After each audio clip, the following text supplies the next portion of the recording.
मूर्ख जानता नहीं कि राधा ही रुक्मणी है। लोक धाम से ही भगवती श्री राधा रानी भगवान श्री कृष्ण की प्रथम पत्नी है। भगवत माता में उत्तरार्ध में ही वर्णन है रुक्मणी राधा एक हैं। हमने तो पहले ही कहा था डकैती से बकैती सरथा बहुत बुरी है, इसकी आदत बहुत बुरी है। इसको लग जाए वो बकैती करे बिना मानता नहीं है। और ऐसे ही बकैत लोगों में से शुमारी में सबसे पहले आते हैं राहुल आर्य और सच्चिदानंद आर्य। एक अपने नाम के साथ आचार्य लगाए घूम रहा है, दूसरा लाल कपड़े पहनकर घूम रहा है। मित्रों, एक बात समझ लें, कालनेमी भी जो था वो लक्ष्मण जी के प्राण को संकट में डालने के लिए, हनुमान जी का रास्ता रोकने के लिए रावण प्रेरित होकर सन्यासी का ही वेश बना करके आया था। तो इतना विवेक आप में होना चाहिए, समझ आप में होनी चाहिए कि सन्यासी कौन है, असली आचार्य कौन है और पाखंडी कालनेमी कौन है। हर लाल कपड़ाधारी कोई सन्यासी नहीं होता। हर सन्यासी की एक परंपरा होती है, शैव सन्यासी या वैष्णव सन्यासी, स्मार्त, शाक्त या वैष्णव। रामानंदी होगा तो माथे पर रामानंदी तिलक होगा, शैव सन्यासी है तो माथे पर त्रिपुंड होगा, स्मार्त होगा तो त्रिपुंड होगा और शाक्त होगा तो तिलक उनका भी अपना अलग होगा। इसी प्रकार से जो सन्यासी गण जैसे वैष्णव हैं तो शंख चक्र गदा आदि गुदवाते हैं, जो शैव हैं त्रिशूल गुदवाते हैं, और भी परंपराएं सन्यासियों की होती हैं। जो ये अनभिज्ञ है सब लाल कपड़ा पहन करके घूमता है। दूसरी बात, सन्यासियों को सिले वस्त्र पहनने की आज्ञा नहीं है, तो ये सच्चिदानंद आर्य तो सिले वस्त्र पहनकर घूमता है, तो सन्यासी हो करके सिले वस्त्र पहने कैसे। दूसरा, राहुल आर्य से पूछा जाए, इसे लोग आचार्य बोलते हैं, ये कौन सी यूनिवर्सिटी से आचार्य की परीक्षा पास की है। तो दूसरी बात, राहुल आर्य ने एक बकैती की जिसने प्रश्नोत्तरी जारी की यूट्यूब पर, जिसमें प्रश्न में रखा कि योगेश्वर भगवान श्री कृष्ण की पत्नी इनमें से कौन है। नंबर 1 ऑप्शन में राधा, दूसरे में रुक्मणी, तीसरे में गार्गी और चौथे में संभवतः अनसुईया। अब जाहिर सी बात है, यहां पर जिसको ज्ञान नहीं है वो यहां पर किसको चुनेगा, रुक्मणी जी को या राधा को, क्योंकि दोनों एक ही हैं। रुक्मणी लक्ष्मी जी का अवतार हैं और ये रुक्मणी लक्ष्मी राधा जी का ही एक विस्तार है, राधा जी का ही अवतार है, उनका ही अवतार है। राधा जी ही स्वयं रुक्मणी है, लक्ष्मी है। राधा जी का भक्तिमय रूप है, आराधनी शक्ति रूप है, वो राधा जी तो है ही स्वयं। और श्री राधा जी का जो वैभवशाली धनदा रूप है वो लक्ष्मी है, रुक्मणी माता है, सीता है। धन प्रदान करती है, वैभव विलास प्रदान करती है माता लक्ष्मी के रूप में श्री राधा जी। दक्षिण में अब ये लोग आरोप लगाते हैं कि तुम राधे कृष्ण करते हो, रुक्मणी कृष्ण कोई नहीं बोलता। अरे बोलो यार, किसने मना किया है?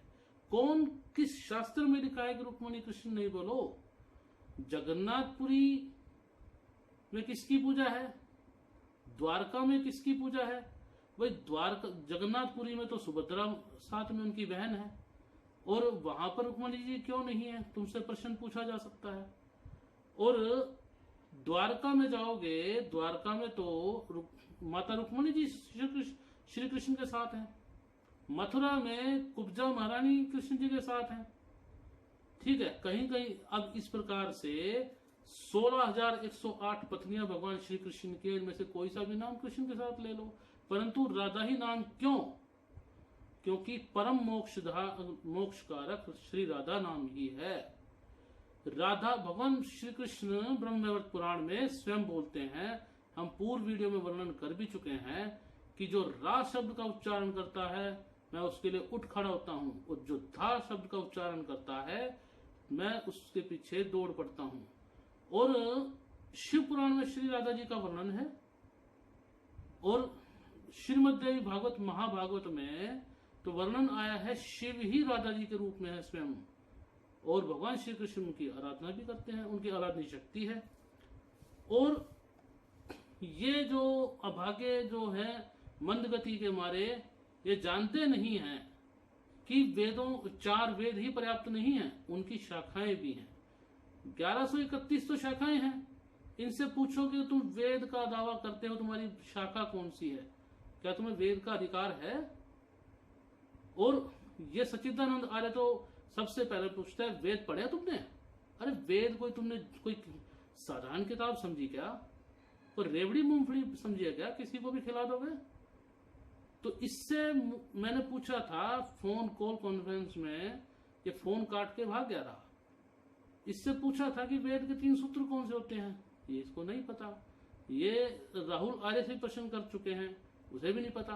अब मैं प्रश्न पूछूं कि वेदों की वही शाखाएं कितनी हैं वर्तमान में और टोटल कितनी हैं, नहीं बता पाओगे। वेदों की शैली के कौन सी है, ये भी नहीं बताओगे। ठीक है, वेदों की रचनाएं त्रयी क्यों हैं, चतुर्थ क्यों नहीं है, बता दो क्या कारण है इसका। ठीक है, तो ये तो वेद पे एक अलग बहस चली जाएगी। हम बात कर रहे हैं, प्रश्न ये उठता है क्या राधा जी रुक्मणी से भिन्न है? तो प्रश्न उत्तर ये आएगा नहीं, राधा ही रुक्मणी है। इसका समर्थन तो श्रीमद् भागवतम के मातम्य में, उत्तर मातम्य में लिखा है, उत्तरार्ध में दूसरे ही अध्याय में, सभी ने रुक्मणी जी में ही राधा जी का समावेश देखा। और जो जब यमुना महारानी स्वयं गोपियों को और भगवान श्री कृष्ण की सभी रानियों को बोलती हैं कि रुक्मणी ही राधा है, राधा जी ही रुक्मणी है स्वयं। और ऋग्वेदीय परंपरा के अंतर्गत ये तो वेद पे एक अलग बहस चली जाएगी। हम बात कर रहे हैं, प्रश्न ये उठता है क्या राधा जी रुक्मणी से भिन्न है? तो प्रश्न उत्तर ये आएगा नहीं, राधा ही रुक्मणी है। इसका समर्थन तो श्रीमद् भागवतम के मातम्य में, उत्तर मातम्य में लिखा है, उत्तरार्ध में दूसरे ही अध्याय में, सभी ने रुक्मणी जी में ही राधा जी का समावेश देखा। और जो जब यमुना महारानी स्वयं गोपियों को और भगवान श्री कृष्ण की सभी रानियों को बोलती हैं कि रुक्मणी ही राधा है, राधा जी ही रुक्मणी है स्वयं। और ऋग्वेदीय परंपरा के अंतर्गत उपनिषद आया है, राधोपनिषद, जिसको ये लोग मानेंगे नहीं, परंतु इसको मान्यता हमारे सभी धर्माचार्य देते हैं, धर्मविद देते हैं। महाभाग चारों पीठों के शंकराचार्य, आदि गुरु शंकराचार्य भी देते थे। प्रमुख तौर पे उन्होंने भाष्य शंकराचार्य ने ये बात मान ली, 11 उपनिषद करे थे, परंतु इसका अर्थ नहीं है कि बाकी उपनिषद अप्रमाणिक है, ऐसा बिल्कुल भी नहीं है। तो इसी उपनिषद के अंतर्गत ये बताया गया है, राधा जी की महिमा बताई गई, 28 नाम राधा जी के बताए गए हैं, इसमें से एक रुक्मिणी भी है। तो यहाँ पर हम बता देते हैं, जो बोला गया है, कृष्णो है वै हरि परमो देवा षड विधैश्वर्य परिपूर्णो भगवान गोपी गोप सेव्यो वृंदाराधितो वृंदावन दीनाथ स एक सर्वेश्वर तस्य है वै द्वैत तनु नारायणोखिली ब्रह्मांडाधिपतिरेक प्रकृते प्राचीन नित्या। तो यहाँ पर श्री राधा जी की बात कही गई है। यहाँ पर राधा जी को गांधर्वा भी कहा गया है, राधिका गांधर्वेति व्यपदेश्यत इति ययं राधा यस्य कृष्णो रस्याब्दे देह हिरण्यक क्रीडनार्थम द्विधा भूत, कि क्रीड़ा मात्र के लिए ये अपने आप को 2 रूपों में परब्रह्म श्री कृष्ण ने कर रखा है, श्री कृष्ण और राधा। अब यहाँ पर 28 नाम बताए गए हैं। राधा सहस्त्रनाम में भी राधा जी के जो उन नामों में रुक्मिणी नाम आया है। और यहाँ पे मैं बता देता हूँ, अथैतानि नामानि गायन्ति श्रुत्या, यानी कि श्रुतियां भी जिनके नामों का गायन करती हैं, वो नाम कौन से हैं?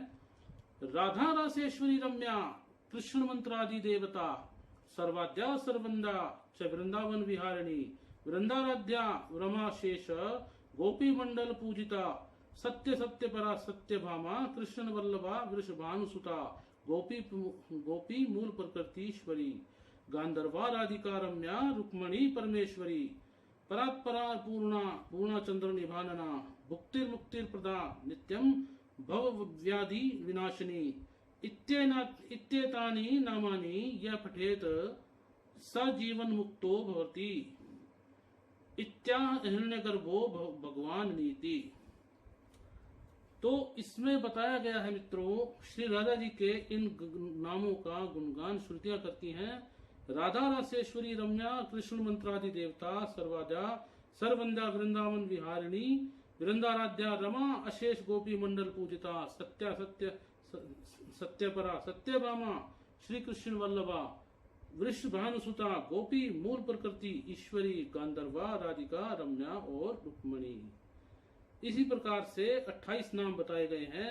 ब्रह्मा जी जिनसे ये वार्ता कर रहे हैं, सनकादिक ऋषियों और ब्रह्मा जी के बीच में वार्तालाप हो रही है राधोपनिषद में। ब्रह्मा जी कहते हैं कि इन नामों का जो पान करता है, गायन करता है, जाप करता है, वह जीवन मुक्त हो जाता है। अब ये कहते हैं कि राधोपनिषद कोई उपनिषद नहीं है, तो ये तो वही बात होगी, मेरे मन को भाया में कुत्ता काट के खाया, उसको कोई कुछ कर नहीं सकता। भाई फर्जी उपनिषद है तो तुम कोर्ट में केस क्यों नहीं करते? भाई तुम मान्यता दोगे, जैसे कि कोई भी जो यानी कि निष्ठा का सर्टिफिकेट किसी इनसे ले लो, महानता का सर्टिफिकेट इनसे ले लो, कौन सी चीज जो है मतलब श्रुतियां प्रमाणिक हैं वो इनसे ले लो, ठीक है ना। पुराणों को पंचम वेद की संज्ञा दी गई है, और ये धूर्त, मैं क्षमा चाहता हूं ऐसे शब्द के लिए, सच्चिदानंद आर्य कहता है कूड़ा करकट बोलता है, शर्म नहीं आती तुम लोगों को। ये कहता है भागवत को बनाने वाला पेट में क्यों नहीं मर गया। अरे दुष्ट पापी, तुझे शर्म आनी चाहिए। भागवत जिसने लिखी है ये तो नित्य है, ये तो 28 व्यास क्रमशः कल्प वेद कल्पांतर्गत रचना करते हैं। पुराण तो प्रथमतः एक ही थे, और भागवत पुराण स्वयं वेद व्यास भगवान जो विष्णु भगवान के अंशावतार हैं, कृष्ण द्वैपायन वेद व्यास, उन्होंने ही रचना की है इसकी। तुम कहते हो उन्होंने ही नहीं की, तुम्हारे पास में कोई प्रमाण नहीं है इसको असत्य सिद्ध करने के लिए। गालियां चाहे कितनी दे लो, निंदा कितनी कर लो, अपने लिए अपयश अपकीर्ति तुम कमा रहे हो। तुम्हारी जो सीट है नरक में रिजर्व हो चुकी है, ठीक है, और पोल तुम्हारी खुल चुकी है, रिकॉर्डिंग हमारे पास है, और ज्यादा बोलोगे तो एक दिन यूट्यूब पे अपलोड भी कर सकते हैं। जिस भाई को चाहिए हम उनको दे सकते हैं, उपलब्ध करा सकते हैं। तो ऐसा नहीं है कि हम चुप बैठ जाएंगे, हमारे भागवत का, हमारे देवी देवताओं का अपमान करोगे, ठीक है, कोर्ट तक तुम्हें खींच लेंगे, याद रखना इस बात को। हम सताए गए लोग हैं परंतु निर्बल नहीं है। 150 सालों से तुमने हमारी जो है भावनाओं के साथ खिलवाड़ किया है।